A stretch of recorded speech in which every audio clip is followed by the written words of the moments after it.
Okay, so dear participants, у нас звук уже є, да? Dear participants, speakers and guests, thank you for joining our conference, Ukraine, Latin America, Public Diplomacy on the Path of Mutual Understanding. This annual event has become a significant tradition in Latin American studies in Ukraine, bringing together diplomats, scholars, academics, and representatives of civil society at the end of each year. And this year's central theme, public diplomacy, was chosen due to its crucial role in strengthening Ukraine's relations with Latin American countries. And we are truly delighted to see such distinguished participants in today's conference actively working across various fields of diplomacy, expert diplomacy, culture, and scientific. And we are confident that today's exchange of ideas will serve as an excellent opportunity to evaluate the progress made so far and to share plans and recommendations for work in next year. And to start our conference, we are honored to invite Volodymyr Bugrov, Rector of Taras Shevchenko National University of Kyiv. Дякую. Доброго часу доби, шановні колеги, ваша високоповажність,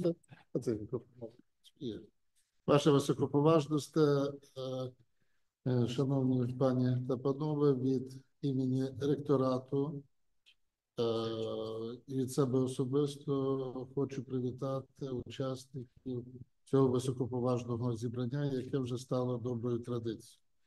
Надзвичайно важливо, що ми маємо можливість зустрічатися та обговорювати проблеми України, ібероамериканських зв'язків в нинішні часи, коли Україна боронить свою свободу і незалежність, але ми саме і дякуємо нашим захисницям та захисникам за те, що своїми невтомними зусиллями вони таку нам можливість надають. Дуже важливо, як я вже наголосив, дуже важливо обговорювати україно-ібероамериканські зв'язки, які є надзвичайно розлогими і дуже насиченими. Я із задоволенням слідкую, коли пан посол Юрій Полюхович нещодавно разом із делегацією парламенту України відвідав досить велику кількість політиків, громадських діячів, публічних осіб і відкривав, по суті, для ібероамериканського світу Україну, якою вона є, а не якою її представляє наш ворог, який традиційно розглядається як теж зону своїх інтересів. І, власне кажучи, буквально нещодавно ми підписали угоду онлайн в режимі з Автономним університетом Чилі. Зараз планується після Нового року планується підписання угоди з університетом Сантьяго для того, щоб поглибити ось цей наш взаємний обмін думками, ідеями, візіями, стратегіями для того, щоб будувати справедливий мир. Справедливий – це означає, що ми обов'язково повинні здолати агресора, і в цьому ми потребуємо підтримки ібероамериканського світу. Тому я ще раз всіх вітаю учасників із цим надзвичайно насиченим і важливим заходом. Дякую всім, хто зміг долучитися з різних містечок і місць, де перебувають наші колеги, і бажаю найбільшої інтелектуальної насолоди, спільного пошуку істини і високого наукового спілкування. Слава Україні! Героям слава! Дякуємо, шановний Володимир Анатолійовичу. Thank you, Mr. Volodymyr, for your speech. And now I have a pleasure to invite His Excellency, Mr. Ambassador Extraordinary and Plenipotentiary of Ukraine to the Republic of Peru, the Republic of Colombia, and the Republic of Ecuador, Юрій Полюхович. The floor is yours.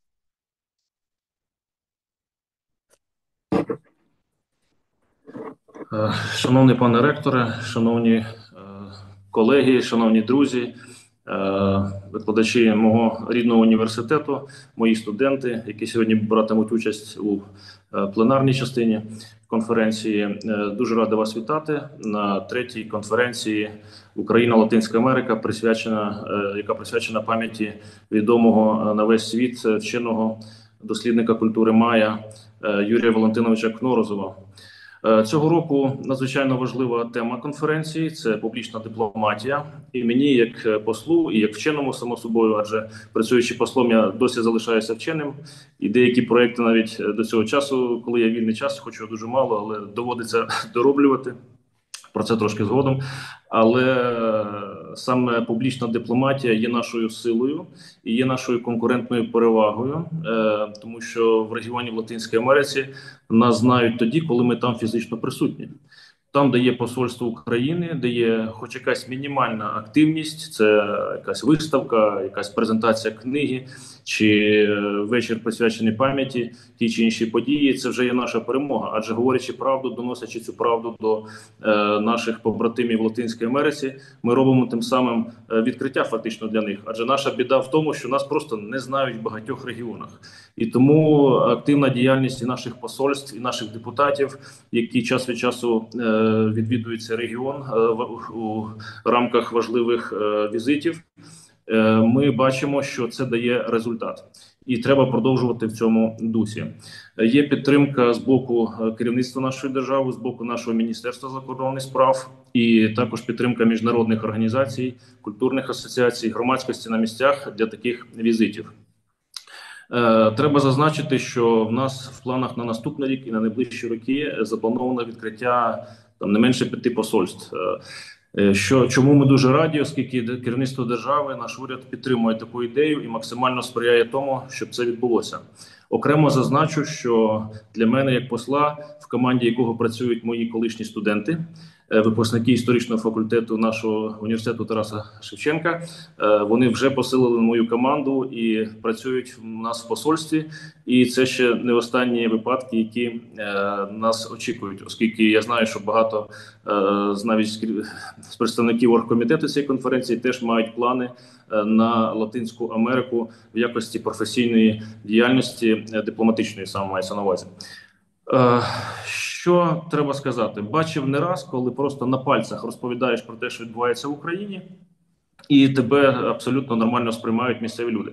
Тобто, просто говорячи правду, це вже є наша перемога, це фактично наша зброя. Просто говорячи правду, не пропаганду, як це роблять наші божевільні сусіди, які тут уже десятками років засіли і працюють, витрачаючи і смітячи фактично грошима, адже порівняти сили України тут на місці із силами нашого ворога, на жаль, не доводиться, оскільки в них є представництва і культурні, і економічні, і так далі. У нас, на жаль, доволі скромно це все, але ми поступово нарощуємо наш потенціал, нашу присутність тут.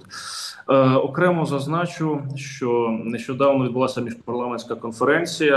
Я думаю, пан Іван Шинкаренко, наш давній друг і побратим по роботі в Латинській Америці, більш детально розповість, але від себе скажу, що це черговий приклад, як потрібно працювати спільно з депутатами Верховної Ради, посольствами та місцевими і громадськими діячами, і представниками влади.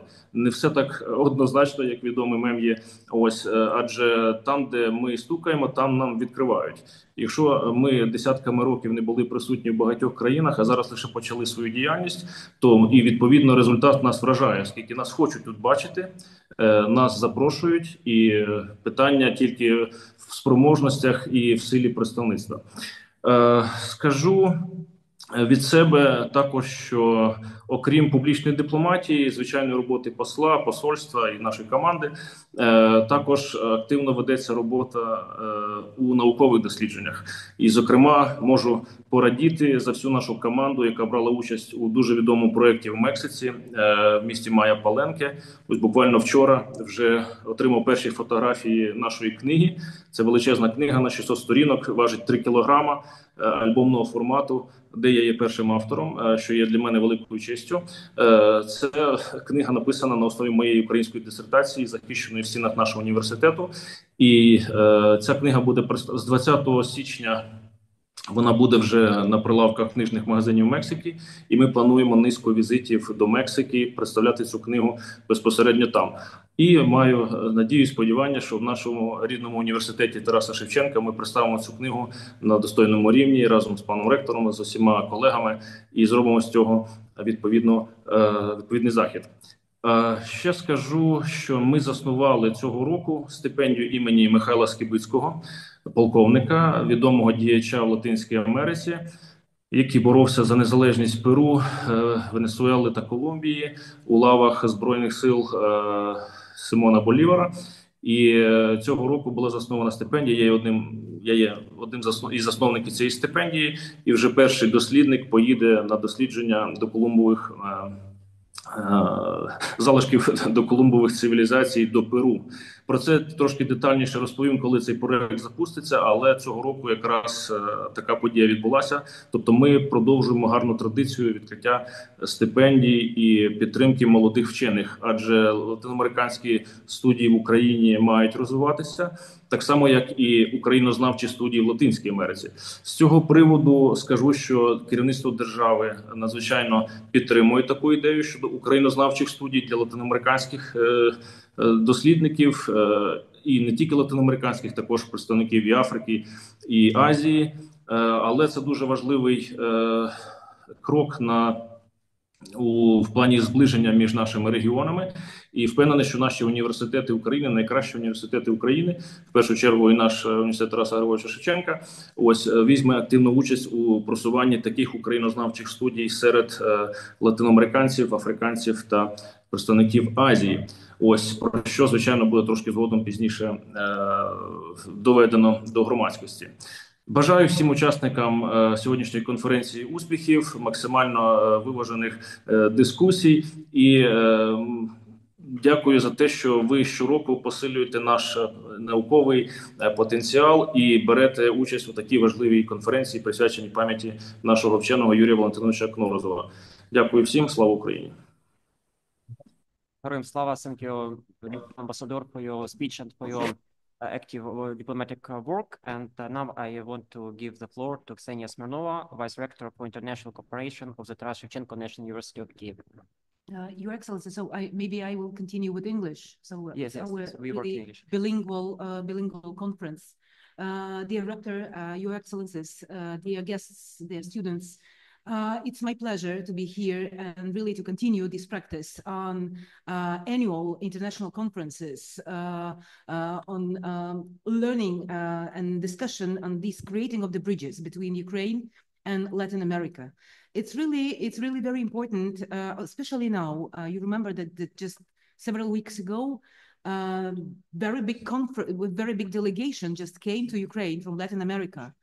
And if I'm not mistaken, it's for the first time since the last decades when this big delegation on the parliamentary level visited Ukraine, especially in that time, and it was the high-level politician discussion. It's also observation. It's also discovering different continents. What we are doing, as the conference shows us, that we are creating these bridges, building on the public diplomacy. I could say that we are also doing educational diplomacy because we are learning, observing, discovering each other. We are finding a lot of mutual features. We are sharing our culture. We are sharing our national identity between our countries, between our nations, I could say. We are discovering and we are dispelling a lot of myths that we are shared all over the world. And we're dispelling that myth, especially through the academic expert society. It's really very important.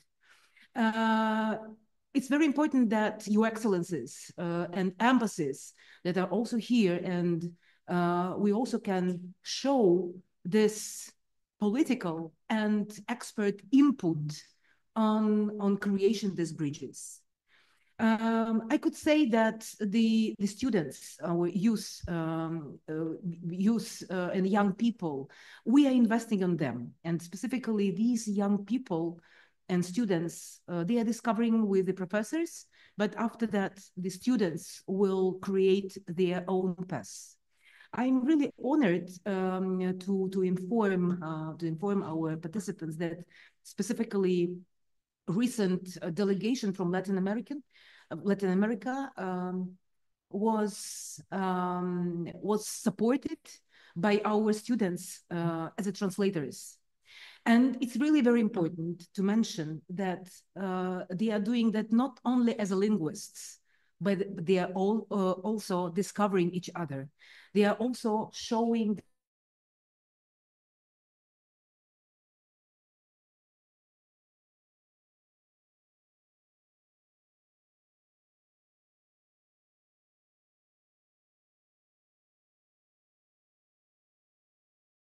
conference in person in the Red Building.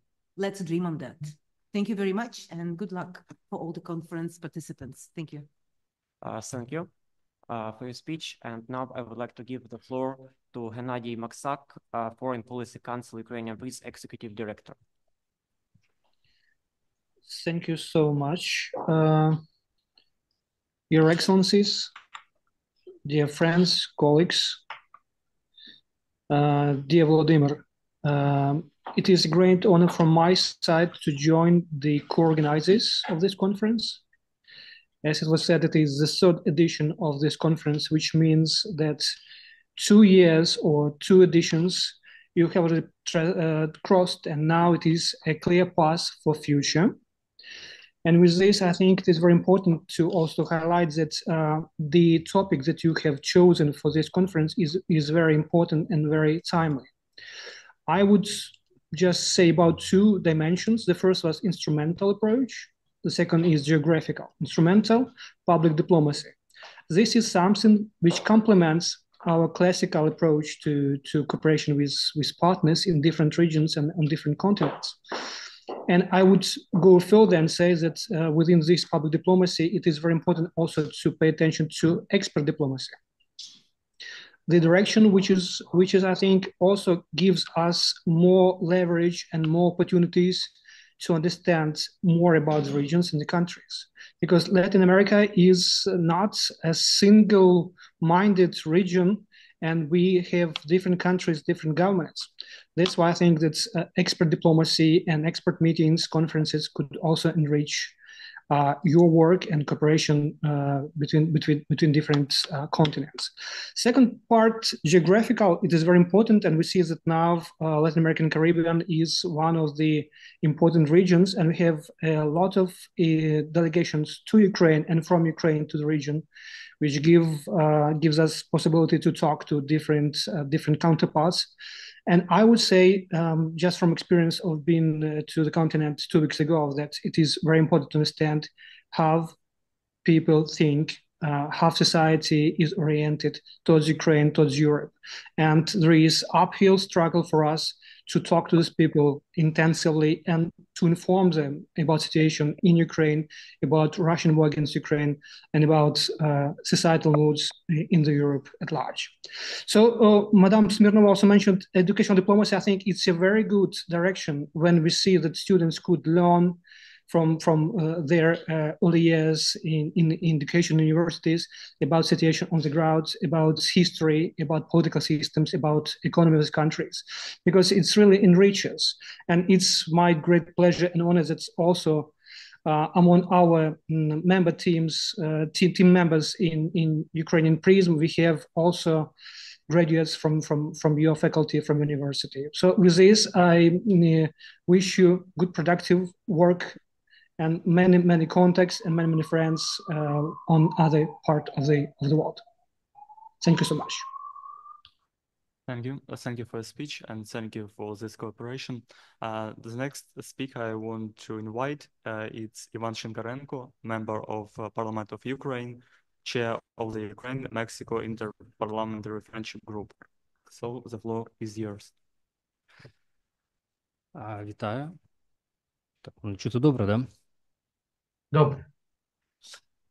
Перш за все, вітаю почесних гостей, пане ректор, пане посли і, звичайно ж, шановні студенти. Я так розумію, заради кого ми робимо цю важливу конференцію. Дуже приємно, що мене запросили в цьому році також на цей захід. Сподіваюся, це не тому, що я великий друг Юрія Поліховича, але тому, що займаюся цим напрямком також. Дійсно, ми зробили за останні декілька місяців великий, можна сказати, тур по країнам Латинської Америки. Зустрілись з величезною кількістю державних службовців, це від заступників департаментів до президента, спікерами, депутатами, сенатами. І що хочу сказати, що за цей доволі такий короткий термін ми змогли активізувати і так вже підготовлену велику базу наших прихильників, людей, які в далекому регіоні від України підтримують нас, підтримують прагнення України до незалежності, до збереження своїх територій і до визначення самостійно своїх подальших кроків розвитку країни. Це важливо, як казав пан Юрій, це важливо робити, тому що ми маємо вибудовувати надзвичайно велику мережу парламентарів, державних службовців, високопосадовців країн, які будуть нашими партнерами в майбутньому, тому що Україна вже на сьогоднішній день не може бути локальним гравцем, вона є світовим лідером, і відповідно ми маємо мати дуже великі та потужні зв'язки з представниками безпосередньо в регіонах. Ми маємо розуміти, що там відбувається.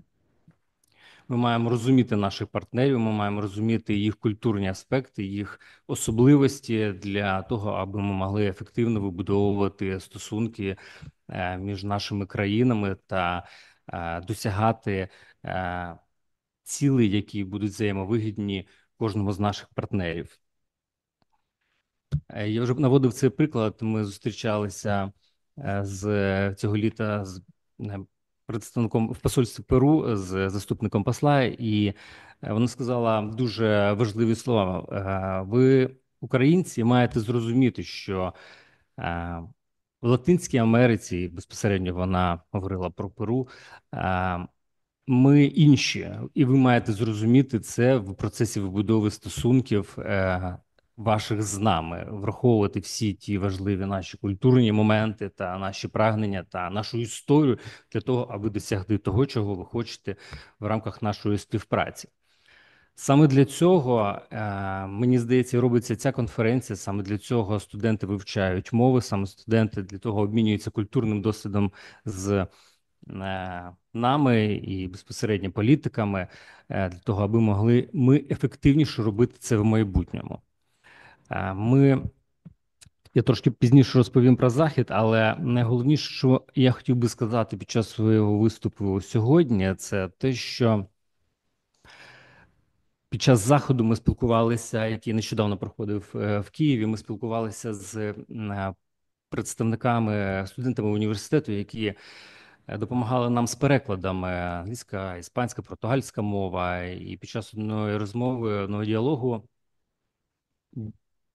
перекладачі сказали, ми лише перекладаємо текст розмови, на що я їй прокоментував, що це не лише переклад, ви не лише носії мови, ви носії інструменту, ключа до наших майбутніх партнерів, до того, аби Україна могла відчиняти двері і отримувати те, що вона бажає отримати від рівноцінного, однаково виграшне для всіх наших партнерів.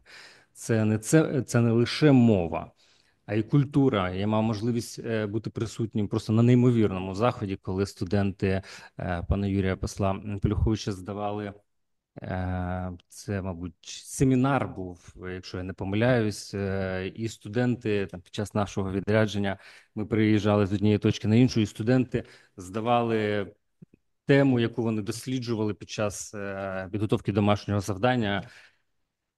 І я був студентом, це було доволі нещодавно, і я знаю, як виглядає студент, як звучить студент, але та енергетика, з якою ці представники групи пана Юрія доповідали, це не просто студенти, це люди, які заряджені. Вони розповідали про безпосередньо, там був топі культури Майя, про культуру цієї країни.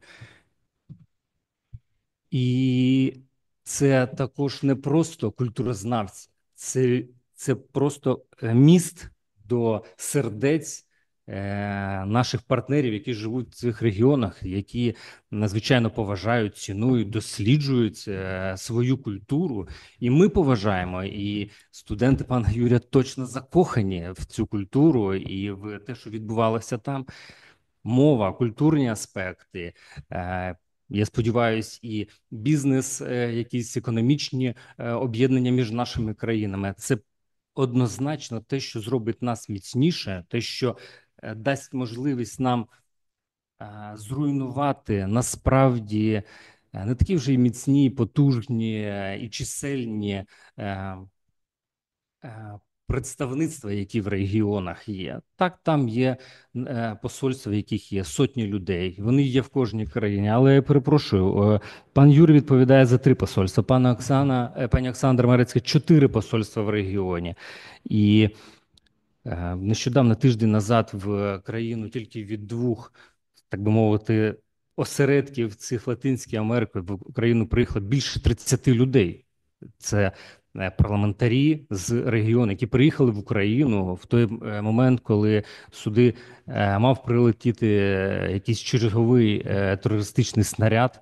Вони приїхали, вони гуляли по Києву, вони спілкувалися з президентом, з головою Верховної Ради. Вони демонстрували свою зацікавленість нами, підтримку нами. І будь-які заходи, це, я хочу сказати, на підтримку наших ініціатив, на підтримку ініціатив студентів. Якщо якісь заходи нам не вдається провести, як, наприклад, зміщення, святкування в Перу було, це було нагородження по мав вручати урочисті медалі до 200-річчя битви Аякуччо.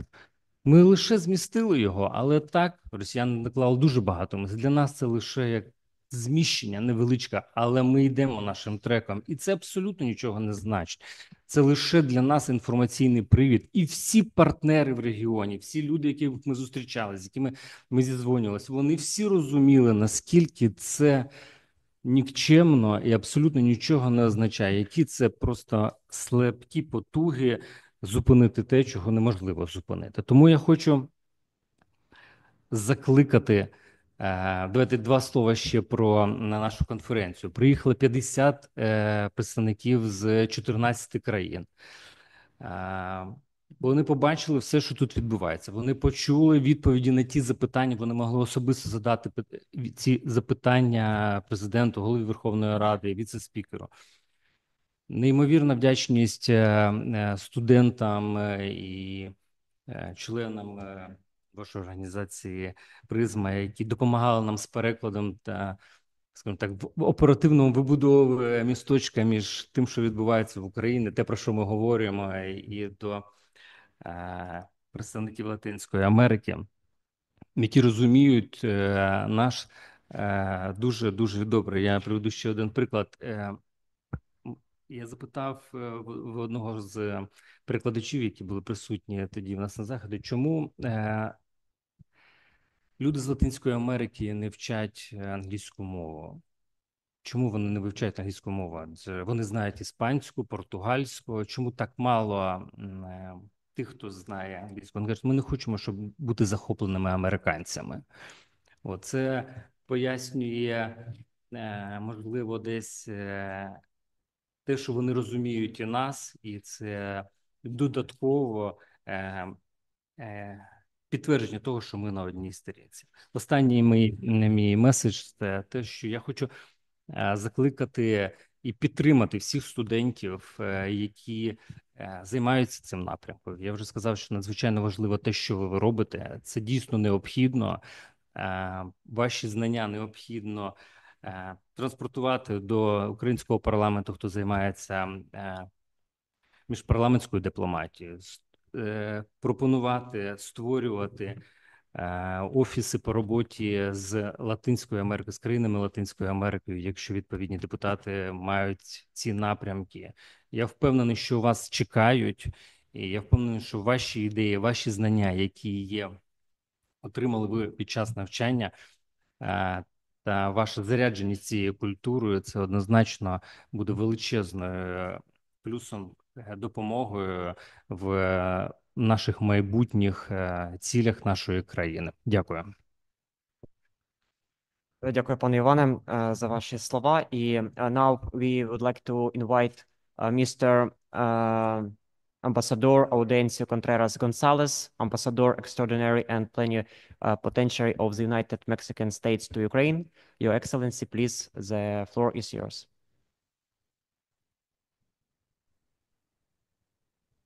Muy buenas tardes, muchas gracias por la invitación. Les ofrezco una disculpa. Dr. Ivan Peshko, Counselor for Foreign Policy of Ukraine, PRISM. Professor Vladimir Bugrov, Director of National University, Taras Shevchenko. Deputat Ivan Shinkarenko. Ambassador Yuri Polyukhovich, distinguished participants. First of all, I must apologize because was a problem with the electricity. That's why I suddenly went out, but I'm here again. It is an honor to deliver these opening remarks to the third international conference in memory of Yuri Nosarov, entitled Ukraine, Latin America Public Diplomacy on the Path to the Mutual Understanding. In this regard, I would like to refer first to Yuri Valentinovich Knorozov, a distinguished linguistic epigrapher and ethnographer who was born in Kharkiv. He became a founder of the Soviet School of Mayan Studies, and his identification of the existence of syllabic science proved as an essential step forward in the eventual decipherment of the Mayan script, the writing system used by the pre-Columbian Mayan civilization of Mesoamerica. His work is a great example in the interest of the countries of this part of the world, in the history of several civilizations that mainly flourished in the central and southern parts of the American continent. And it is indeed an unequivocal sign of public diplomacy with the objective of deepening the understanding with the Latin American group. Latin America and Caribbean have emerged as more important than ever. The dynamism of the region cultures, its prodigious agricultural capacity and vast energy reserves have made the region's place in the global community more significant than at any time since the colonial era. It is plenty of opportunities with infinite of strength and creativity that never stops, and it always transforming. In the same way, Ukraine has transformed itself in a positive way and is positioning itself more and more in the international arena. The country and its population have demonstrated strength and resilience that is worthy of admiration. But Latin America and Ukraine are no strangers to the challenges and know how to transform them into opportunities. Recognizing the importance of the region, Ukrainian government announced last year the adoption of a Latin American strategy. The period intended for 5 years aims to actively promote Ukrainian interests and initiatives and produce a new quality of political, trade, economic, cultural, and humanitarian relations with Latin American countries. It is worth recognizing that Latin America offers great potential for Ukraine, especially in the short term, which is why Latin American countries and Ukraine must work together and in a coordinated way to achieve this important goal.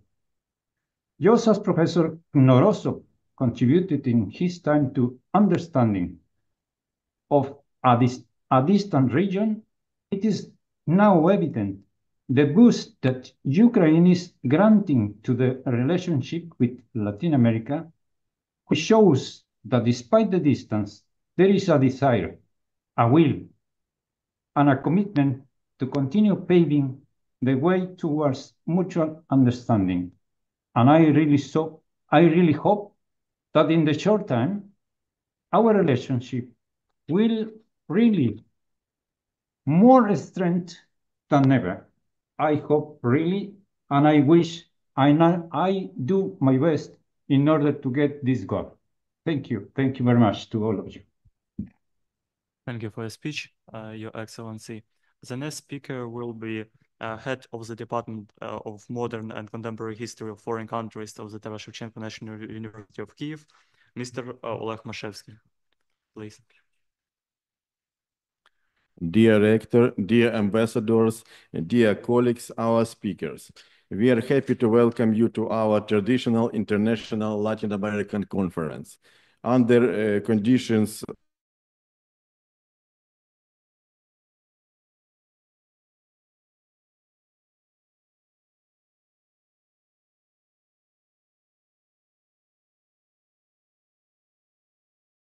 place special attention to the study of history and culture of the nations and the countries of Latin America.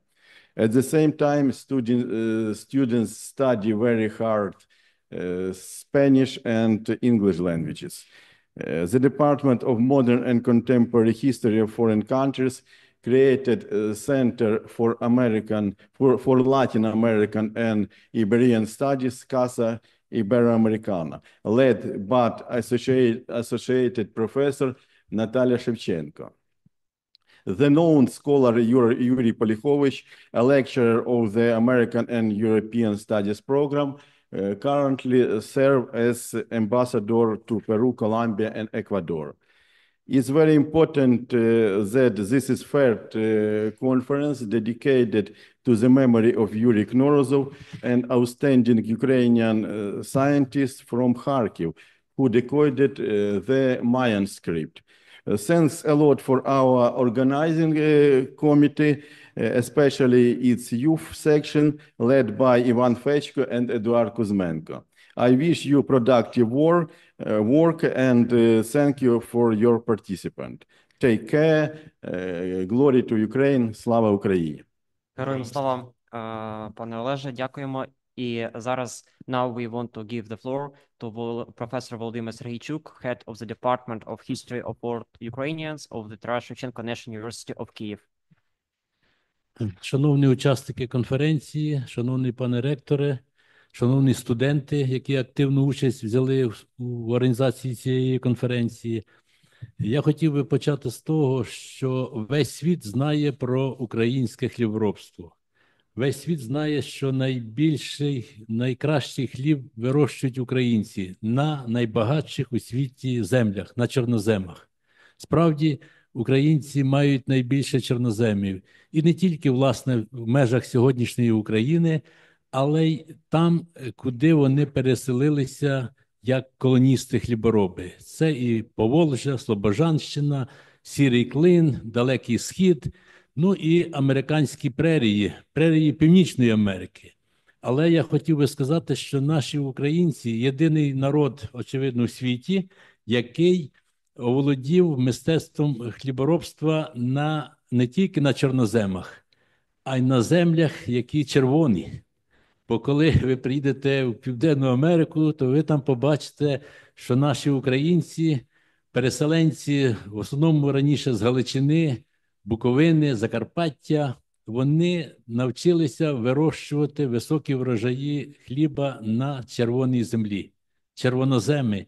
Тобто українці, ті, хто зумів підкорити не тільки прерії, не тільки степи, але зуміли підкорити наші співвітчизники і джунглі, викорчувати джунглі і там сіяти хліб, яким годують сьогодні весь світ.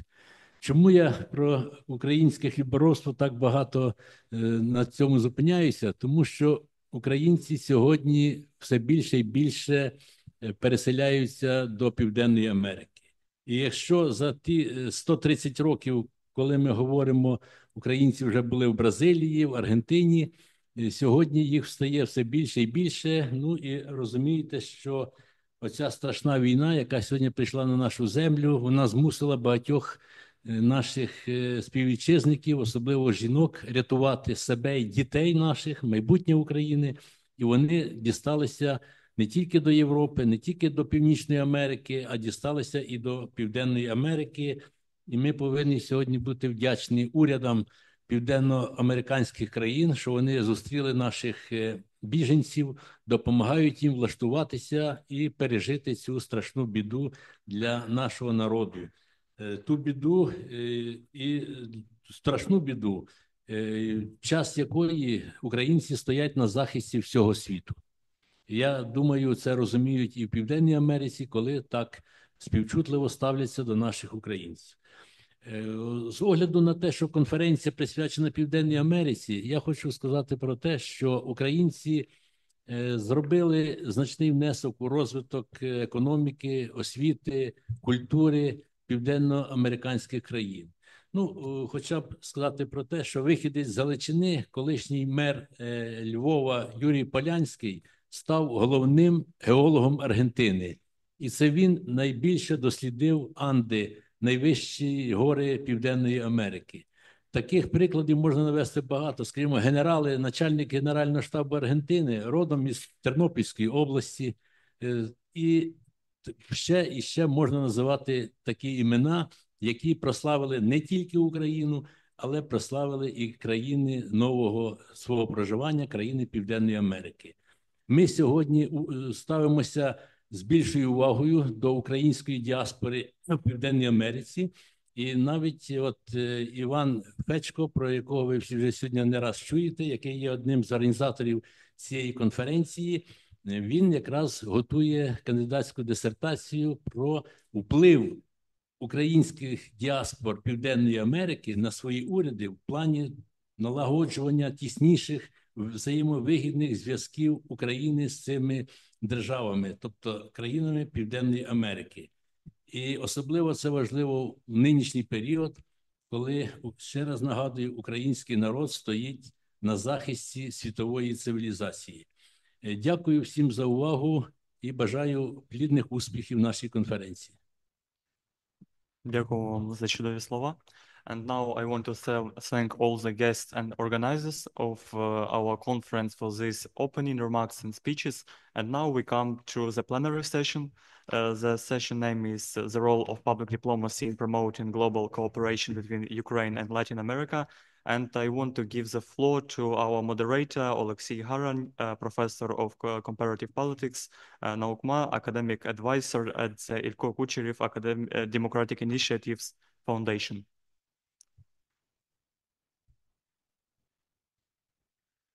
Thank you very much. Muchas gracias. Buenos dias. Let's open our panel. And what I would like to discuss during this panel, I think we shouldn't talk only about, general perception, general framework. Definitely we will talk about it as well. But let's share some practical things. Share with us your experience, what we have done, what we haven't done, what we should do. So I think we should be as more specific as possible.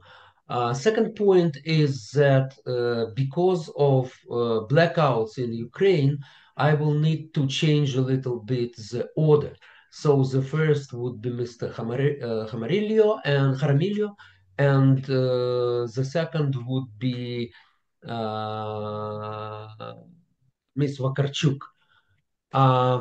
And the third point is that our panel is delayed for about half an hour. So it's necessary to be very, very strict. So please use 7 and not more than 10 minutes. Thank you very much. And now Sergio Jaramillo, who is the founder of the campaign Aguanta Ukraina. This is campaign of solidarity with Ukraine. And he's also a former High Commissioner for Peace in Colombia. So the floor is yours, please. Thank you very much, Alexei. Thank you very much to the organizers from the Taras Shevchenko National University and of Ukrainian Prism, and greetings to our dear ambassadors who are with us today. I think it's a great idea to organize this conference and to talk about public diplomacy, the role of public diplomacy today for Ukraine in relation with Latin America. Because it is my conviction that Latin America may not be today the most important continent in the world, but I am quite convinced there is a sense in which Latin America is the most important continent for Ukraine. Why? Because Latin America's identity was built around the principles of sovereignty, non-intervention, defense of international law. Few people know this, but the very name Latin America was only consolidated in the mid-19th century as a reaction of an invasion by some Americans to Nicaragua. And later on, in 1945, when the UN Charter was being discussed in San Francisco, and remember that at that time, there were 20 Latin American countries at that conference. 40% of the countries in San Francisco were Latin American countries, had a major impact at that conference and in the preparatory conferences before, and in a Latin American conference that happened just before in Chapultepec in Mexico, in promoting what became Article 2.4, which is, as you all know, the prohibition on the use of force and the threat of the use of force to conquer territory and to threaten the political independence of a country. This was Latin America. So this is where we come from. We fought for independence, and we fought for at least 150 years after that to consolidate our independence. So this is a very natural thing for Latin Americans. They understand what it means to be invaded. And this is what we need to tap into. Now, it is true that not all countries, or not all governments rather, in Latin America today reflect this traditional Latin American identity. I will mention by name. I mean, there's a case of Brazil, there's a case of my own country, Colombia, that are just governments that are too caught up in ideology to remember where we come from. But this is where we come from. So what we tried to do with our campaign of Aguanta Ukraina was to tap into this Latin American understanding. And with some friends, Francisco Samper and others, designed a concept. And what we found is that people really very quickly reacted very, very positively. After we launched in January of 23, within a few months, we had more than 100 videos of really major Latin American writers, filmmakers, musicians, denouncing the Russian invasion and expressing solidarity with Ukraine. The best known writers, Isabel Allende of Chile, the most important Cuban writer today who still lives in Cuba, Leonardo Padura, Alonso Cueto of Peru, Héctor Facio Lince and Juan Gabriel Vázquez of Colombia, Enrique Krause of Mexico, Milton Atum of Brazil. They all came forward because this was such a natural sentiment. So this is what I want to emphasize. This is where Latin America really comes from, and this is what we need to tap into. We've done, Alexei asked, what kind of practical things can we do?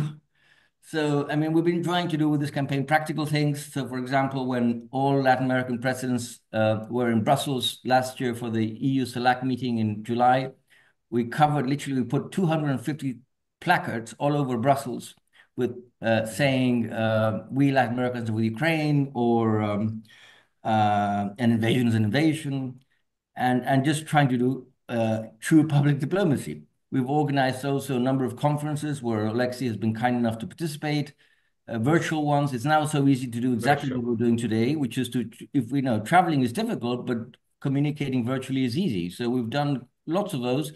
And I do want to mention especially Alexander Matvichuk, the great.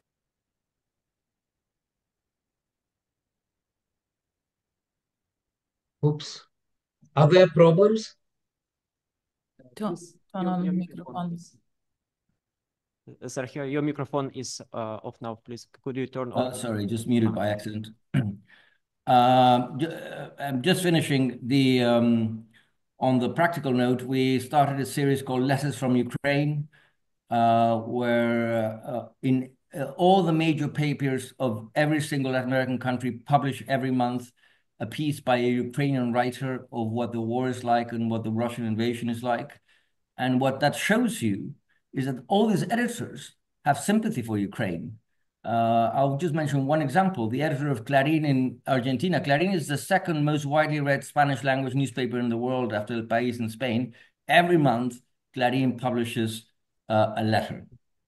And speaking of letters, we did a slightly crazy thing in September, which is that we wrote a letter, I drafted it myself, to the Secretary General of the UN, detailing what's in the UN reports of Russian attacks against civilians all over Ukraine, denouncing these attacks, and on that basis asking the Secretary General to suggest to the President of the General Assembly that they do the same that they did with South Africa in the 1970s, namely that they suspend Russia from the General Assembly. And this letter was signed by 30 heavyweight human rights defenders in Ukraine and Latin America, but also by over 20 former foreign ministers of Latin America. So that shows you where Latin America stands. What we need to do now is build more bridges, bring our peoples closer together, give a face to what's happening in Ukraine. We organized a visit just recently in October. There was the big biodiversity COP conference in Cali in Colombia. We brought 3 mayors from Ukraine, from Slavutic and Nergodar to tell the story of the environmental effects of the Russian invasion. That was a big hit, but that was just one effort. So in my own experience, this contact, these visits, just what was described before of Latin American parliamentarians going to Ukraine, that is really very important, and we need to make a greater joint effort to make sure this continues. Finally, to finish, this conference is in the memory of Knorozova, a great linguist, very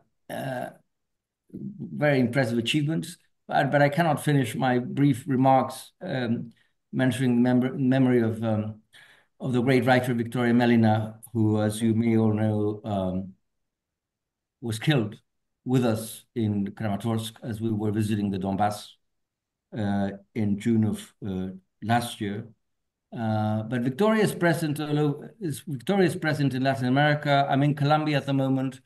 There's a very hot town called Onda, which is the historic port of Bogota.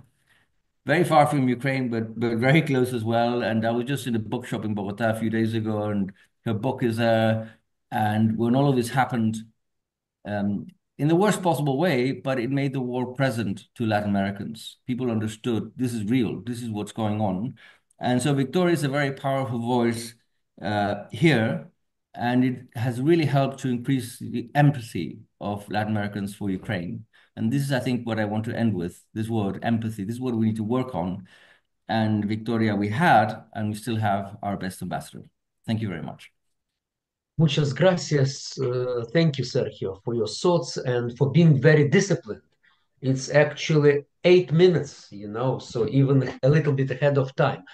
So now I will give the floor to Dr. Katerina Vakarchuk, who is Associate Professor of the Department of International Relations at Odessa National University, and she is also an expert of the Center. Sorry, Ukrainska Prisma, right? No. No? Boristan Intel, yes. Oh, sorry. Yeah. Sorry, because I know that almost everything is associated with Ukrainska Prisma. Yes, you are right. Boristan Intel, right? Yes, thank you very much. Good evening, dear guests from south of Ukraine. After last missile attacks, we have blackout, all days without electricity, water. internet and etc. But we stay strong.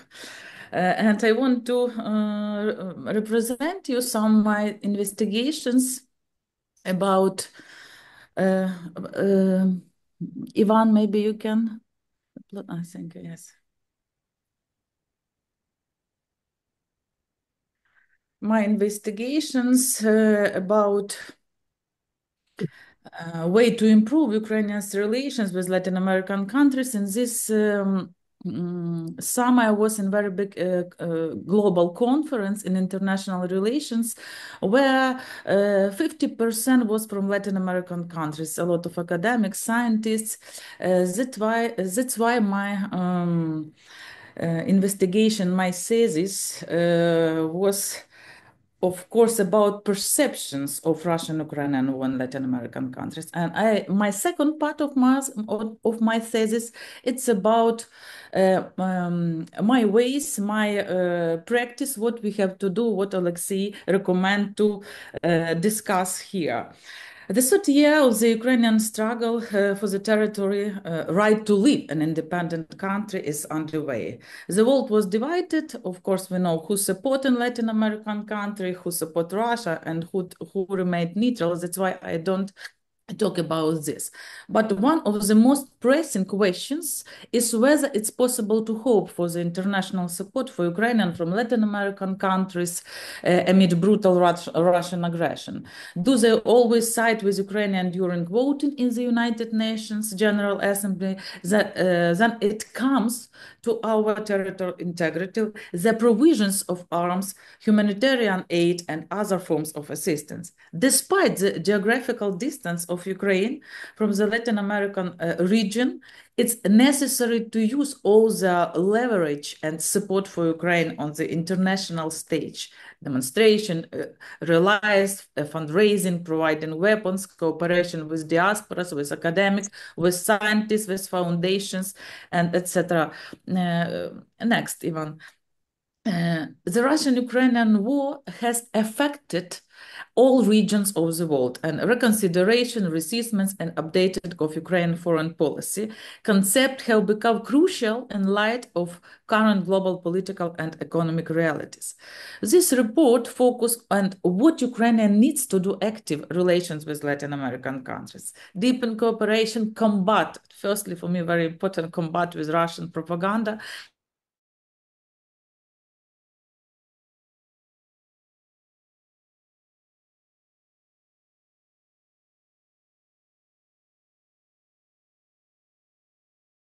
or invest this direction in political science relation with Ukraine, with Latin America, the perception of the Russian-Ukrainian war, or better than we talk about Russian war in Ukraine, destroyed a negative image, destroyed negative narratives in Ukraine in the mass media of Latin American countries. And of course, a research question for us, what methods and regulators exist to improve the perceptions? It's more difficult to do and realize in the scientific field. And the methodology you can only see because we have not a lot of time. Unfortunately, only after the full-scale invasion, the Ukrainian can realize that it had paid insufficient attention to Latin America and had neglected very important directions of foreign policy and cooperation with these parts of the world. With minimal support, neutrality, for example, and condemnations of the aggressor, Ukraine began to develop a new foreign policy strategy for the state in the wartime conditions concerning Latin America. Next, please, Ivan.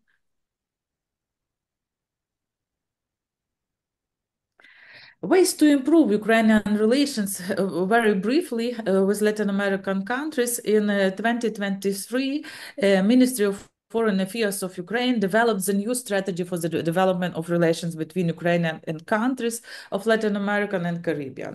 This year was declared the year of Ukraine's return to Latin America and Caribbean regions.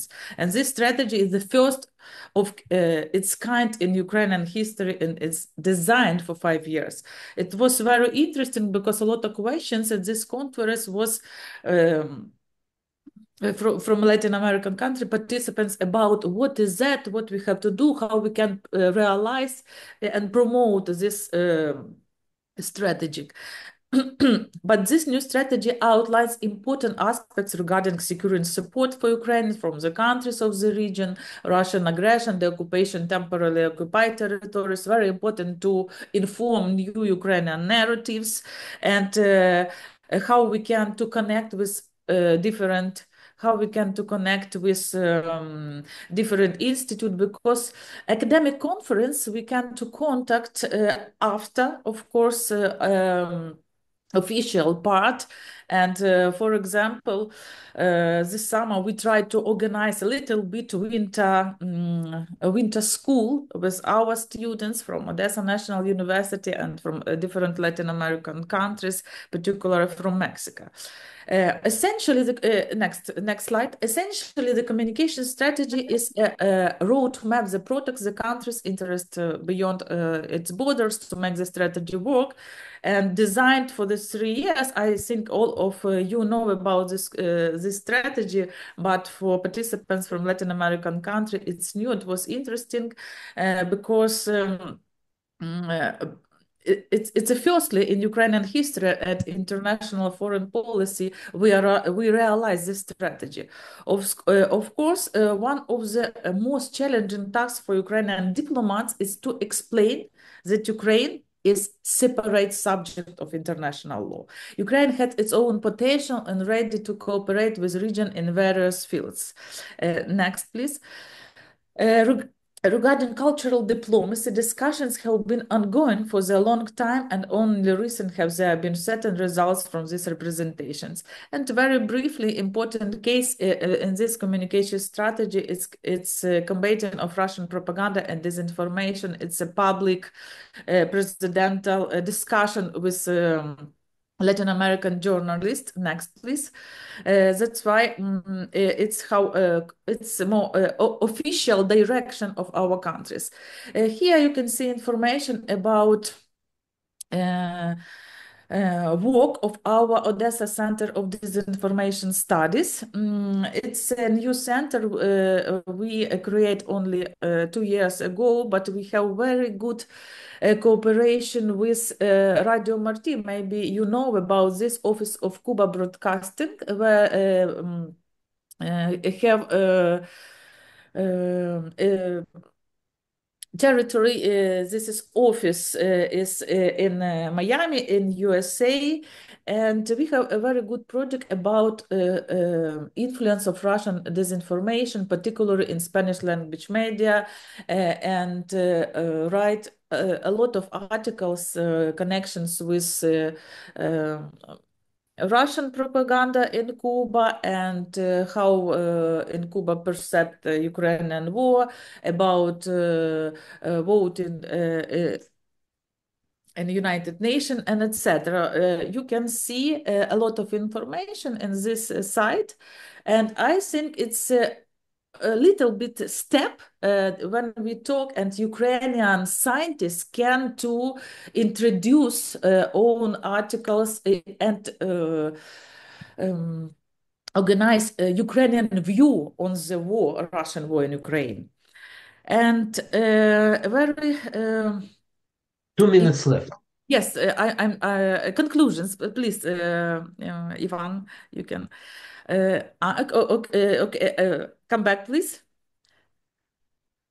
Yes, and here information about Radio Marti and our a page of disinformation, Odessa Center of Disinformations, and work with Radio Marti, you can see here. That's why conclusions, it's very important, of course, to understand, last slide, to produce original content in Spanish and Portuguese, to produce not only in a sphere journalist and mass media, and scientific articles too, to talk about Ukrainian war in scientific sphere and analytical different organizations, and of course, it's a good connection with Ukrainian diaspora, involvement. For example, in Latin American, in the site of Boris Van, I lost my opinion. We have a special direction where we can talk about Ukraine and Latin American, Ukrainian interest and Latin American. For example, last article about Latin American countries in Ukrainian formula of peace.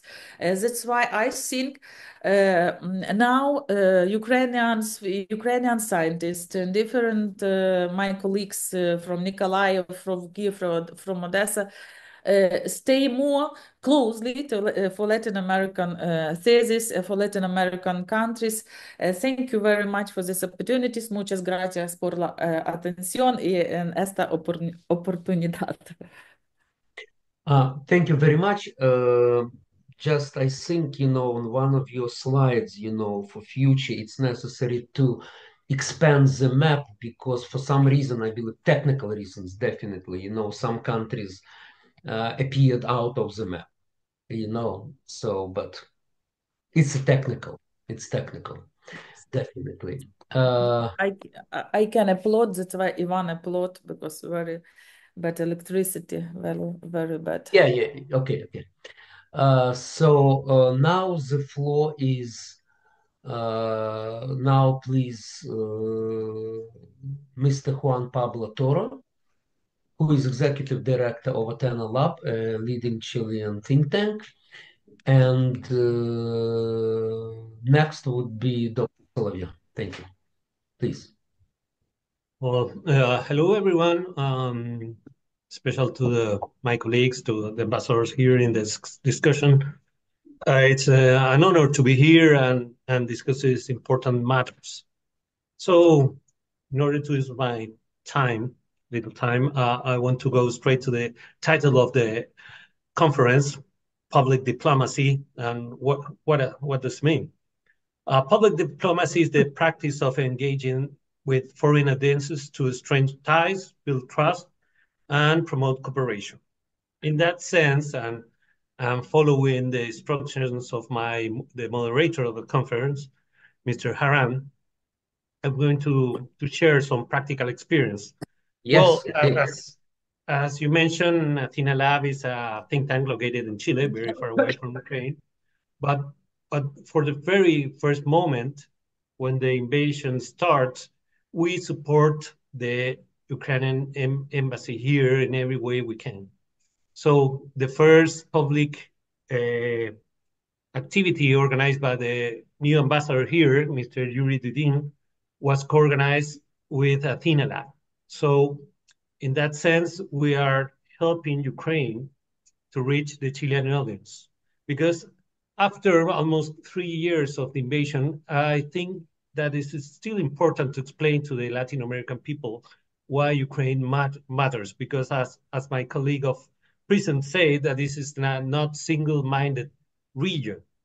So in some way, complementing the comments of Mr. Jaramillo, about the identity of the Latin American countries, it's very important to say that our countries, when we manage our international or bilateral relations with different countries, especially when we have territorial disputes, we used to be very law-binded. I mean, we used to prefer negotiations or international courts than conflict, direct conflict. The last war, the interstate war in Latin America, was 30 years ago. So it's a very, very long time. It was a very short war between Peru and Ecuador. So it's very important, this point, because the case of Ukraine is not a war between another war in Europe between Europeans.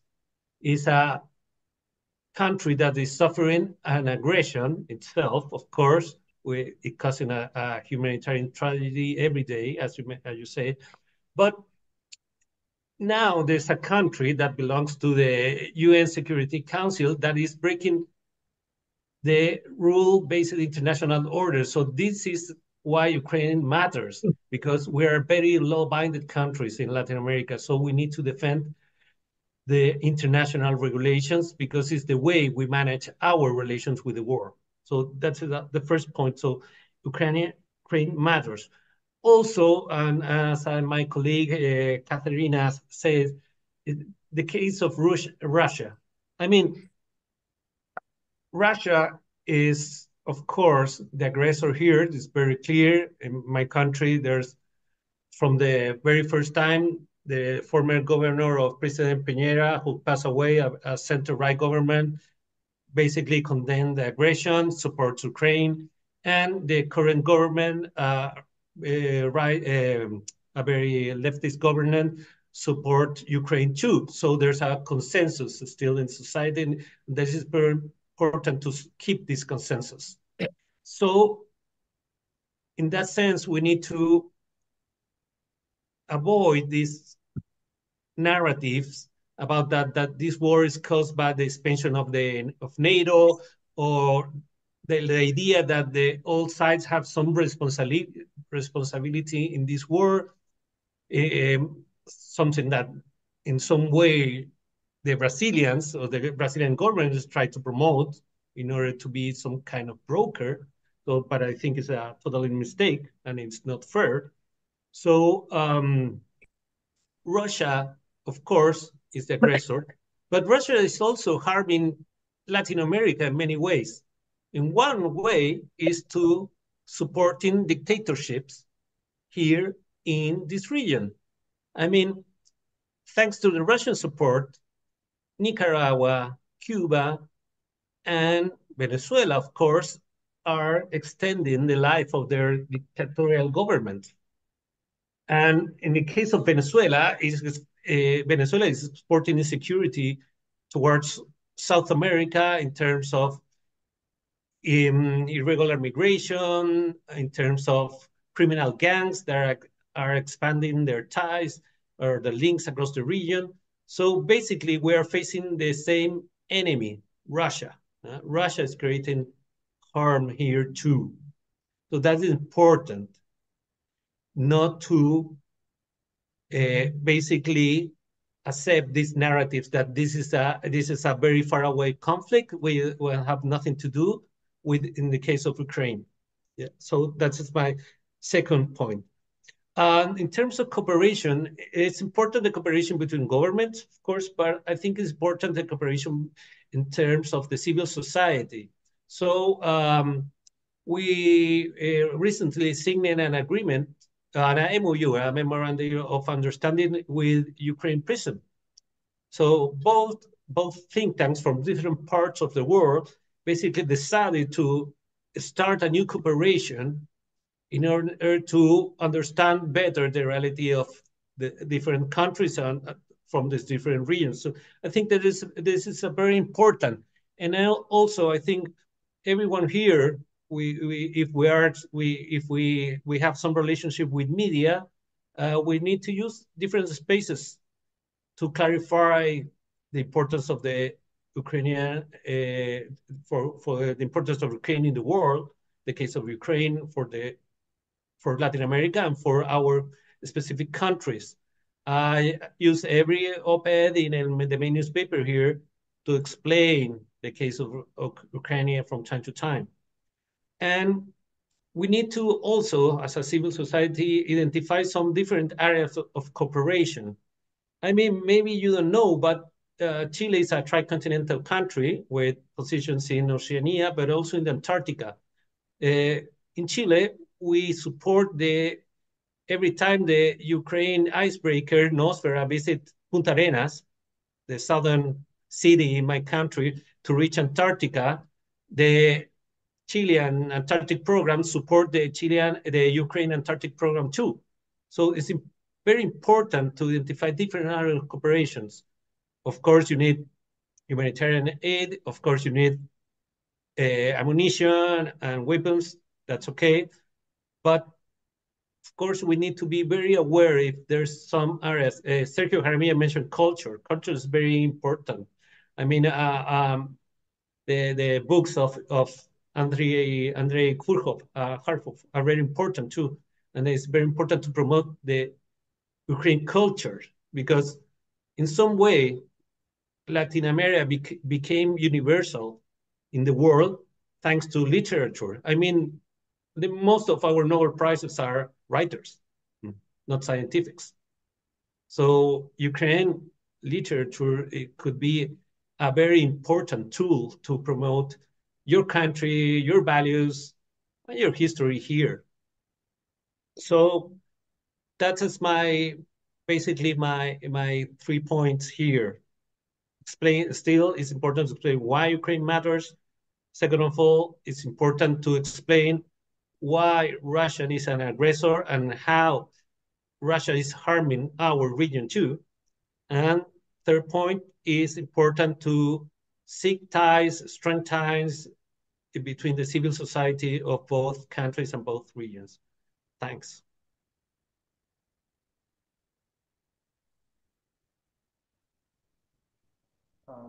Пан Олексій, мікрофон, будь ласка. Muchas gracias. And in 10 minutes, Sergio and Katerina are to leave. Katerina because of blackouts. So any specific questions to Sergio or Katerina? Pardon me? I don't hear. Any specific questions? No, so far. So, yeah? Yeah, maybe just one little question, because today we participated in a panel discussion in Ministry of Foreign Affairs, where we discussed about strategic communication, including with Latin America. And this year, the government of Ukraine launched this new strategic communication strategy. And we, in general, trying to communicate more intensively with Latin America to share through different initiatives. And Sergio has done a lot work here in this direction with campaign, with this very important campaign, Aguanta Ukraina. And I would like to ask you what we can do more from our part, from Ukraine, from civil society, for example, from analytical or scientific circles, to improve this communication with Latin America and to reach this audience. Thank you very much. There are different aspects to that question. I think the first thing is we need to work a bit more within Ukraine to raise awareness of the importance of Latin America. And, you know, it's perfectly obvious to any observer like ourselves why, if you are in the most serious war since the Second World War in Europe, European and especially American support is so critical. That's obvious. But I think it's very important to also understand why it is so important to have this attention of the rest of the world, and why Latin America in particular is such an important partner for Ukraine. So we can mobilize more resources within Ukraine. I mentioned a few practices.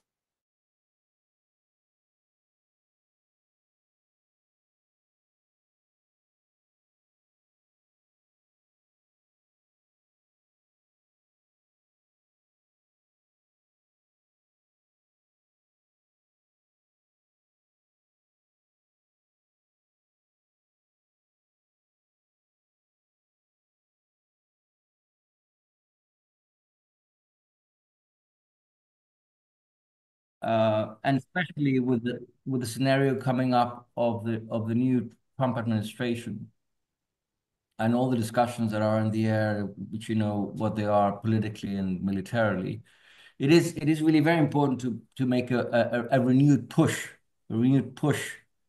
in this public diplomacy to buttress Ukraine. My field of expertise, such as it is the field of negotiations, because of the negotiation we did in Colombia, because I advise negotiations in other places.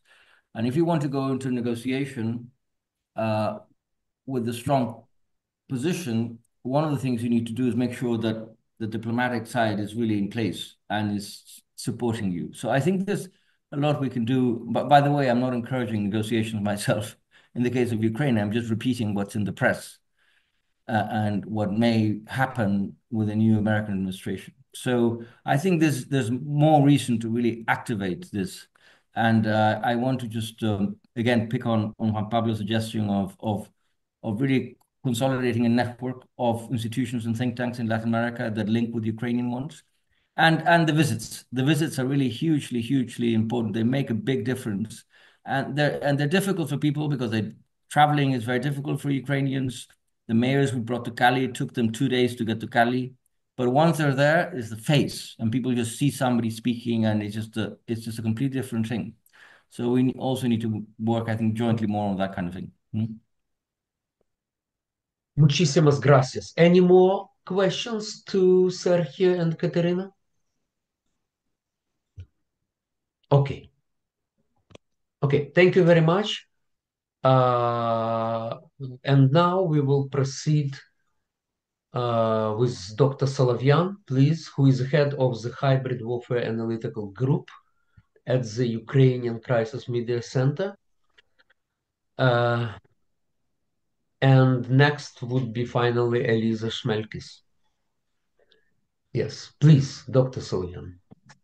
Thank you so much for invitation and good evening for all participants and dear guests. So I'd like to share experience of Ukraine Crisis Media Center regarding the visits which we organized in May and September, the visits of Latin American journalists from prominent medias of the region. Among such media were La Nación, Clarín from Argentina, Agencia Pública and Estrada from Brazil, Fondo Podcast Colombia, and also experts from Athena Lab and Zona Militar from Chile participated in these two press tours for Latin American journalists. So our main takes is that the main goal for this press tours was to establish a network which obtained Ukrainian experts and journalists from Latin America to maintain and sustaining communications which may last for years and raise awareness about developments in Ukraine. So we organized several meetings with Ukrainian journalists, governmental representatives of governmental bodies, and this communication is, from my perspective, very important because that gives a perspective of how Ukraine is perceived, the challenges, and what is very important to communicate is our vision of future developments. So not just to portray ourselves as the victims. Victimization is not it doesn't work as successfully as stories about how Ukraine is try to maintain, and our vision of how we position ourselves in the region and our developments of our future regarding economic reestablishment and development in other dimensions of lifetime. So the program combined meetings with governmental representatives, internally displaced persons, witnesses of Russian occupation, business representatives, soldiers, and that provide a holistic approach which allow journalists to gain a comprehensive understanding of the life in Ukraine in the wartime. And one of the main take is that very important to engage the stories of simple people which faced with challenges during the wartime, the stories of soldiers, because that's not about state propaganda, but about storytelling and that reflects more, and that is the stories which which international journalists rely more. And also, I'd like to mention that given that there are many stories of fellow citizens from Latin America countries in Ukraine, it is also very important to engage during such press tours and communication with international journalists, the citizens from local countries, especially Latin American countries, which live in Ukraine, which have an experience in such communication. For example, during a visit of Superhumans Rehabilitation Center in Lviv, journalists from Latin America had a great conversation with former Colombian combatant who lost, unfortunately, his leg during combat near Bakhmut. And that story reflected them a lot. And this interview was republished in many articles.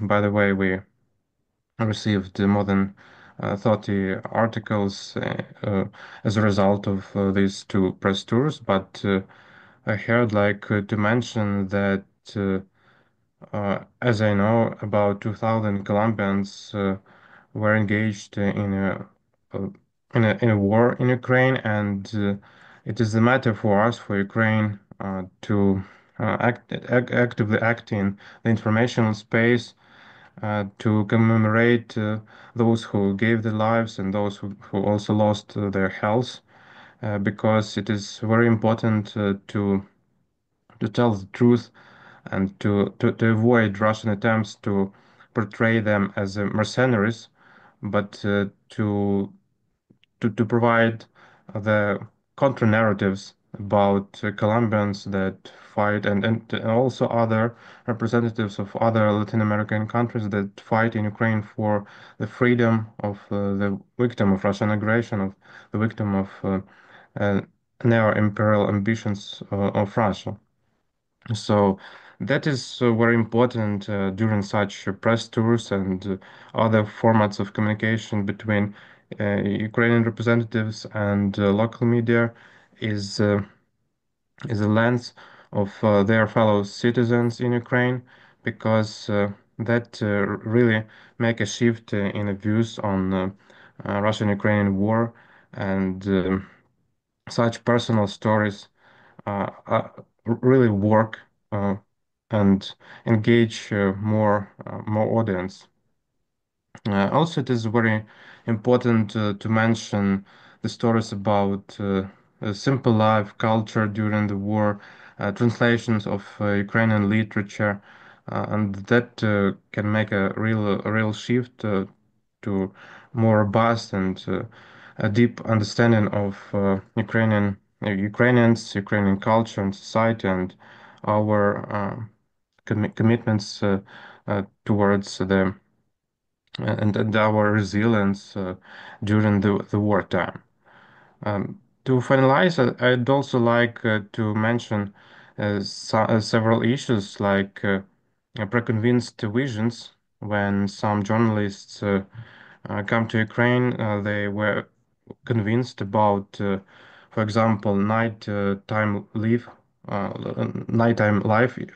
in big cities like Kiev, despite curfew.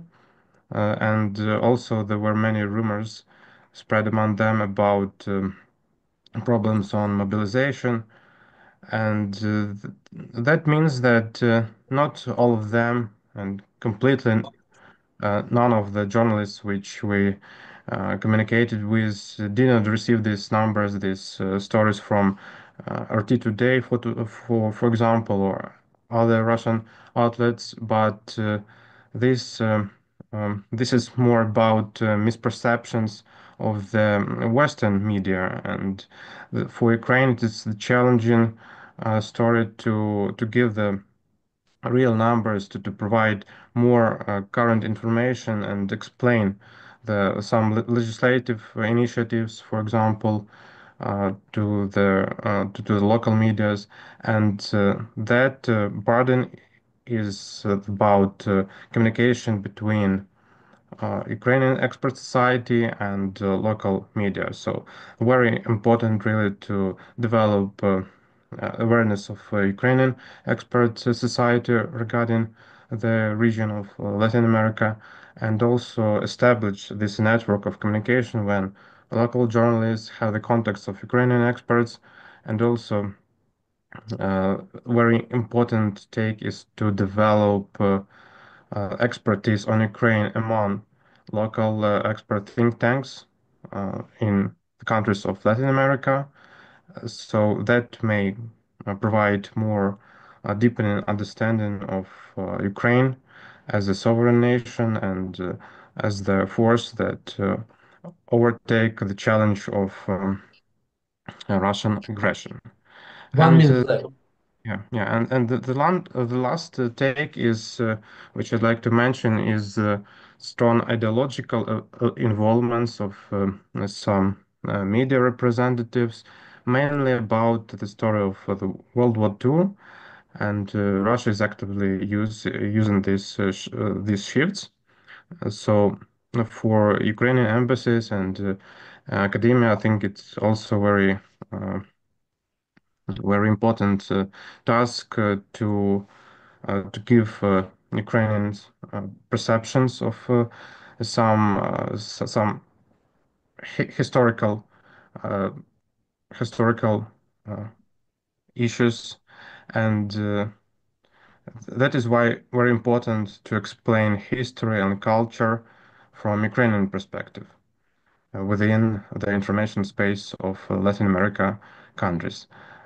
One of the last take is that I think that the most prominent way to do so is to invite maybe some bloggers, some prominent influencers in social networks, which are popular in Latin American countries, to Ukraine, so to obtain more audiences, to engage the audiences of these bloggers, which could explain the real life in Ukraine and investigate from the ground, from Ukraine. So I think that may really work, and we also, as Ukraine Crisis Media Center, are very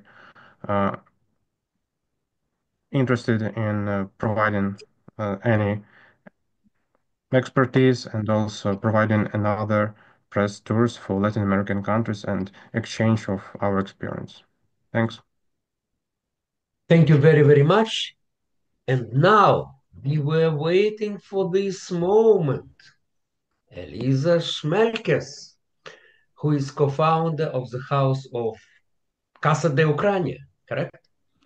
In Mexico, and she is also research fellow at Centro de Ciencias de la Complejidad at Autonomous University of Mexico City. That's right. Доброго дня усім. Дуже дякую за запрошення. I will share a presentation, if I may. You can hear me, yes? Yep. Okay, so I will briefly outline, we have little time. So this is, I have been an activist for Ukraine since this large-scale invasion started. And I have been thinking about this every single day because our information space is saturated, as you know, by the Russian narrative. So I will try to be brief and explain the situation first. So what is the landscape we are facing as Latin Americans? I am talking specifically from Mexico, but this applies to most of Latin America. So first, we have this neutral, as a region, we are neutral, and we have refused to condemn the invasion over and over. In the UN resolutions, we have mostly voted correctly, but like ambiguously. Sometimes right, sometimes we abstain. We haven't sanctioned Russia, and thus we are implicitly supporting the regime. So this is a map of reactions to the election of Vladimir Putin. And some of us didn't react at all. Some of us even congratulated this guy on his re-election. But you can sort of see like what the heat map is around the world. So the Russian narrative dominates our information space. As an explanation, like for some context, during the Cold War, Latin America was mostly, there were a lot of American interventions in Latin American states, and this generated strong anti-American sentiment. And this permitted that communist propaganda infiltrated most of our information spaces. And most people still feel this way. So they still feel strongly anti-American, like viscerally, strongly. We hate Americans. And so therefore, everybody who is against America is our friend. And we don't think beyond that. And that is the narrative that permeates. And therefore, we are also very pacifist.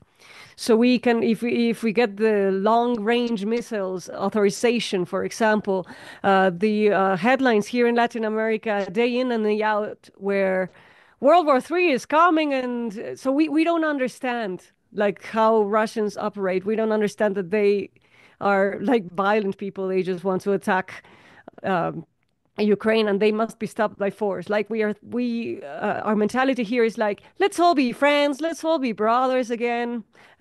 Yes, so this is where we're coming from. So in stark contrast with the US and Europe, most left-wing Latin Americans are anti-Ukraine, or skeptical, or just they don't understand. And most right-leaning Americans are pro-American and therefore pro-Ukraine. So we need a tailored information strategy. The strategy that works in the US, the strategy that works in Europe, it's not the strategy that's going to work in Latin America. We need to specifically talk to the Latin American audience. Some examples. We have been seeing these horrible ads all around Mexico City for the last 6 months or so. You go to a bus station and they're playing RT all day. So it has been normalized. And of course, on the internet, you see Russian bots and trolls outnumber all sorts of if you have any pro-Ukrainian post, it will be flooded by these people. This happens everywhere, but in Latin America, there's not enough like people who counter this. A little bit of the sentiment. Here is how much we care or how much we follow the invasion of Ukraine. And this is worldwide, and I have highlighted some Latin American countries. Mexico is almost down at the bottom, as well as Colombia. Of the studied countries, I think there are worse ones, but like this is how we are. Only 53% of people are following the invasion, and the opinions are all like wrong. We should avoid getting involved. We shouldn't support sovereign countries that much. Like we shouldn't exclude Russia from international competitions. Things like this. Mexico has a very deplorable opinion, I think. So anyway, national security is being undermined. We're having a lot of suspicious Russian people arriving in our country as diplomats, and also a lot of Russian immigrants coming to Cancun, for example. There is a Mexico-Russia friendship group in our parliament, unfortunately. And there is this Journalists Club of Mexico, which has like a long history of giving awards to journalists. And this year they gave all of their awards to Russian-sanctioned journalists, to RT, to Sputnik, and even posthumously to the daughter of Alexander Dugin. So this is the state things are. This is how normalized it is. So, of course, we don't need to only know about Ukraine. It's the entire region. And if we understand not just what's happening there, but how it forms a pattern also in Moldova, also in Georgia, and in Romania, to just name 3 countries where things are really active right now. If we understand what the history of the Baltics, if we understand how Russian oppression is like a constant thing in history, in recent history, if we understand Syria, then I think we will have a chance to see Russian aggression as a pattern and not just like the Russia-Ukraine war. Yes, okay. So we have an information vacuum that is currently being filled by Russia. So we have a unique information landscape that requires a tailored communication strategy. So here is what our project is about, which is about exactly this. This is our temporary name. This is still under construction. Yes, so this is a temporary name, a temporary logo, but we want to be a think tank that researches, analyzes, and communicates, especially communicates these geopolitical and grand strategy situations in the North Atlantic to inform the Latin American audience. And to give it a sense of its own place in the world stage and the position we need to take to be on the right side of history. So we are aiming to become the experts that media look for when they want to have somebody to comment on current geopolitical events, especially in Europe, especially in the Eastern European region. We want to shift control of the narrative away from Russia and into like this narrative of Russia and as an aggressor. And we want to position Latin America strategically in this landscape as an active actor and somebody who has the capacity to change also the position of the entire world, to push the position of other countries as well. So how are we going to do this? We're going to do our original research. We're going to synthesize already existing research. We're going to translate existing materials and adapt them, not just for legacy media, that is TV and newspapers, but also for like new media, influencers, TikTok, whatever is needed. We want to publish articles, policy briefs, and reports on the situations. We want to organize meetings with journalists and other key agents, for example, to tell them about our side of the story. We want to lead discussions in academic spaces and push our region into this, into becoming leaders in this situation.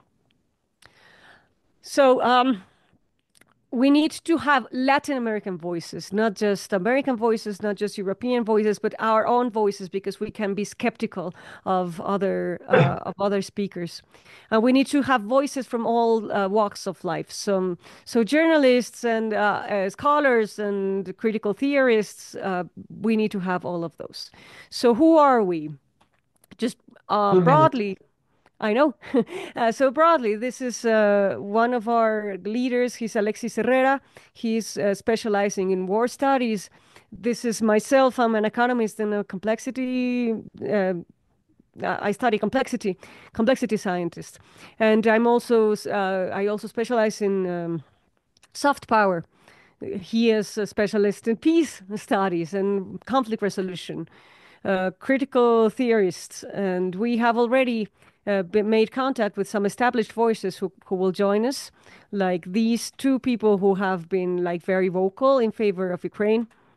We have all these outlets. We have access to all these media outlets, so it's just old media, new media, radio, TV, and journals.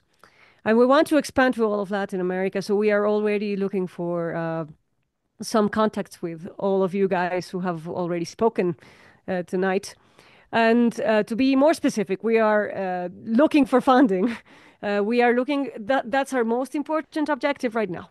So to find funding, but also to find agents and other networks, to network with other think tanks and other voices and sources of information, Spanish speakers in Ukraine, all of you.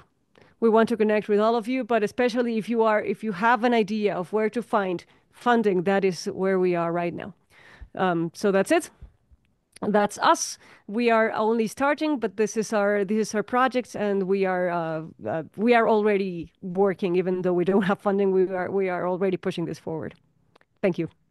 Muchas gracias. Thank you very much. And I have a question to organizers. How much time do we have for discussion? I think we have around 15 minutes. Yeah. 15 minutes. Okay, great. Okay, so let's start. What about questions? Are there any questions from the audience or remarks or comments? Actually, in the last presentation, I heard what I wanted to say at the beginning of the discussion, that yes, from the formal point of view, majority of Latin American countries supported territorial integrity of Ukraine. In the UN vote on territorial integrity of Ukraine in 2022 and 2023. But the question is, what is next?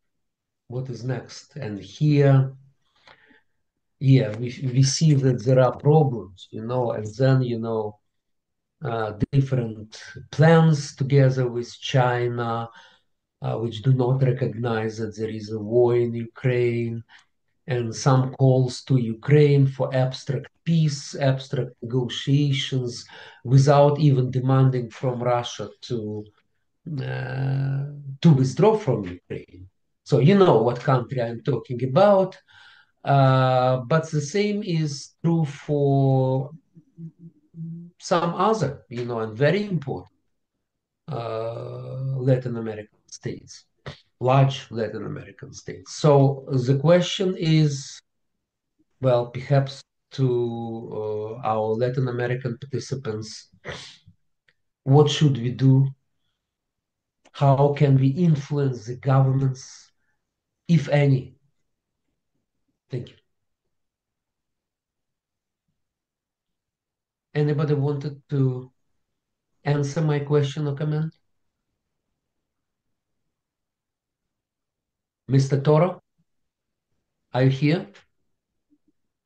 Yeah, well, it's okay, a very good question. Well, as my colleague of Prism mentioned, it's a not single-minded region in terms of the war in Ukraine. So I think you more than develop a communication strategy towards Latin America, I think you need to choose in which governments you want to influence or change an attitude.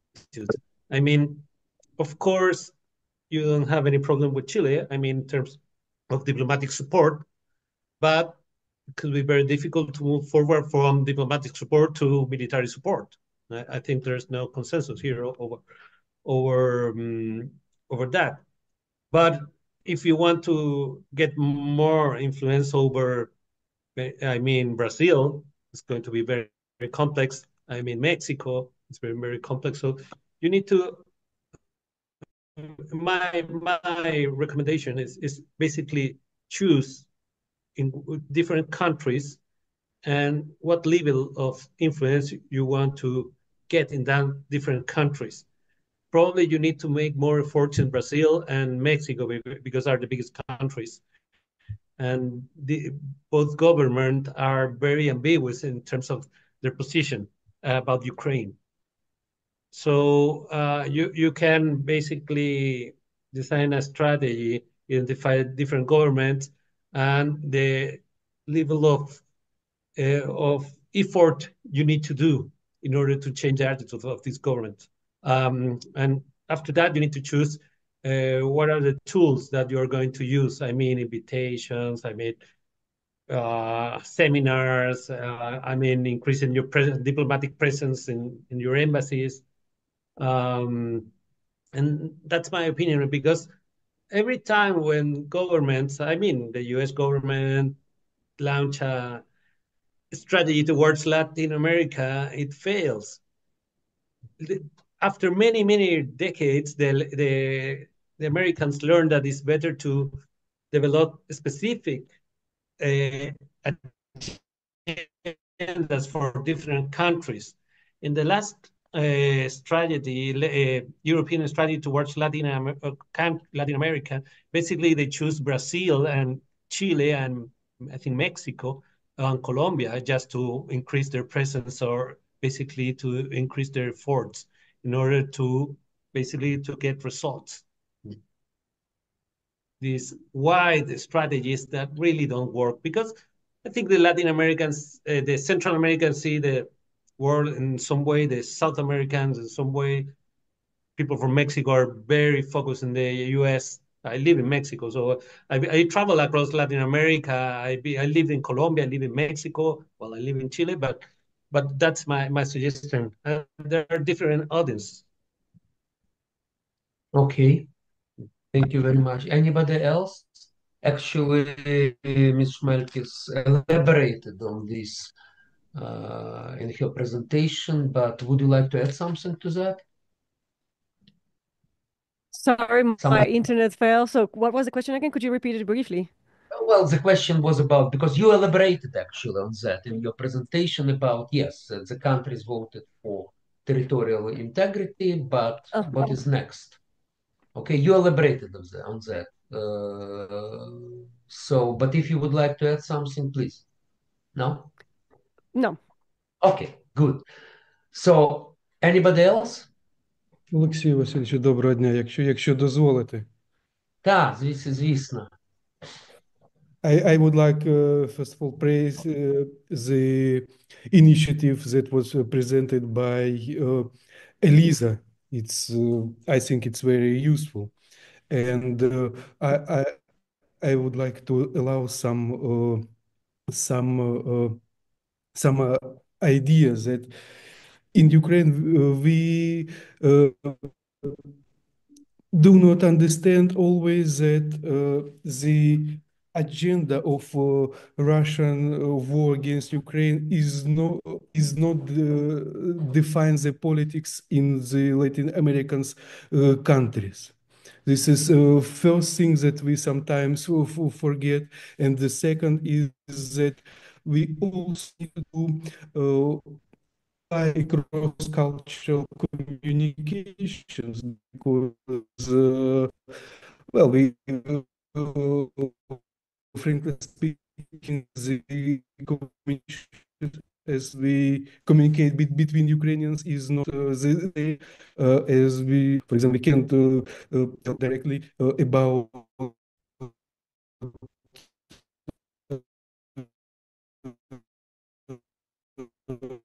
what problematic issues. It will not be understood. Well, also the Chinese is the informational domain as another domain of war. So basically, they're trying to modify the perceptions of audiences abroad. So how to do that? Using people in our different countries as a spreader of disinformations. So it's very important for think tanks or researchers here or journalists here to identify who are these spreaders. I mean, we are not going to launch persecution against these people. We live in free societies. But it's very important to identify these people. Some think tanks in the US especially, I'm doing some research, and basically, in the case of Chile, they identify 3 people that they are spreaders. And I want to share your experience. Every time we organize a seminar about the Russian-Ukraine war, there's some people that attend the audiences and raise their hands and basically ask about Russia. So Russia, about NATO, about, these people probably are paid by the Russians, but we know that the Russians are looking for people here in Chile, and they offer money to people here to basically to start to put messages in social media or newspapers, on broadcast, in favor of Russia. But the problem that they are contacting the wrong people, so these people are denouncing this approach from the Russians. But I think there's a lot of things that we can learn from the Taiwanese, and I offer my contacts to put in to reach these people that are developing this concept of cognitive warfare, and now they're trying to use tools as artificial intelligence basically to track who are the nodes in different nets that are spreading this misinformation. Okay, thank you very much. A very practical thing. Yeah, right. Thank you very, very much. Okay, anybody else? Any questions, comments? Pani Natalia Shevchenko? No?